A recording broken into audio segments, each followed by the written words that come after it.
ইসলামী bank বাংলাদেশে PLC Muktagacha শাখার উদ্যোগে উপজেলার বিভিন্ন মসজিদের ইমাম, খতিব ও সাংবাদিকদের সাথে মতবিনিময় করা হয়েছে। মুক্তাগাছার নিজস্ব প্রতিনিধি ইকরামের প্রতিবেদনে দেখুন বিস্তারিত।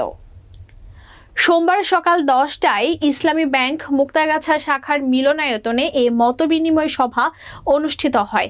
অনুষ্ঠানে ইসলামী ব্যাংক বাংলাদেশ মুক্তাগাছা শাখার প্রধান কাজী মোহাম্মদ রফিকুল ইসলামের সভাপতিত্বে প্রধান অতিথি হিসেবে উপস্থিত ছিলেন ইভিপি ও Mymensingh head of zone Abdul Kader Sardar. বিশেষ অতিথি ও অন্যান্যদের মাঝে বক্তব্য রাখেন ময়মনসিংহ জোনের এসভিপি মোহাম্মদ খলিলুর রহমান, মুক্তাগাছা আব্বাসিয়া কামিল মাদ্রাসার অধ্যক্ষ মুফতি মতিউর রহমান, ইসলামিক ফাউন্ডেশন মসজিদ ভিত্তিক শিশু ও গণশিক্ষা কার্যক্রম মুক্তাগাছার মডেল কেয়ারটেকার ও সরকারি ব্যবস্থাপনার মুক্তাগাছা হজ রেজিস্ট্রার শাকত হোসেন। প্রধান অতিথি তার বক্তব্যে বলেন, বিগত সরকারের ছত্রছায়ায় এস আলম গ্রুপ আমাদের ব্যাংকে লুটপাট ও ডাকাতি করেছে। জালিম সরকারের বিদায় নিয়েছে। আপনাদের সহযোগিতায় আমরা আবার ঘুরে দাঁড়াবো।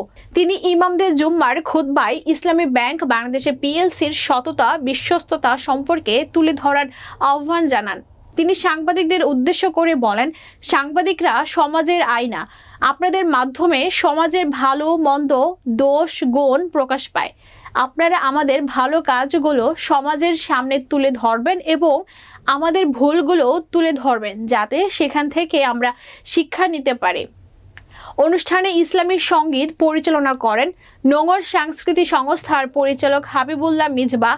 অনুষ্ঠানে উপজেলার বিভিন্ন মসজিদে প্রায় 1.5 শতাধিক ইমাম, খতিব ও প্রিন্ট ও ইলেকট্রনিক মিডিয়ার সাংবাদিকরা উপস্থিত ছিলেন।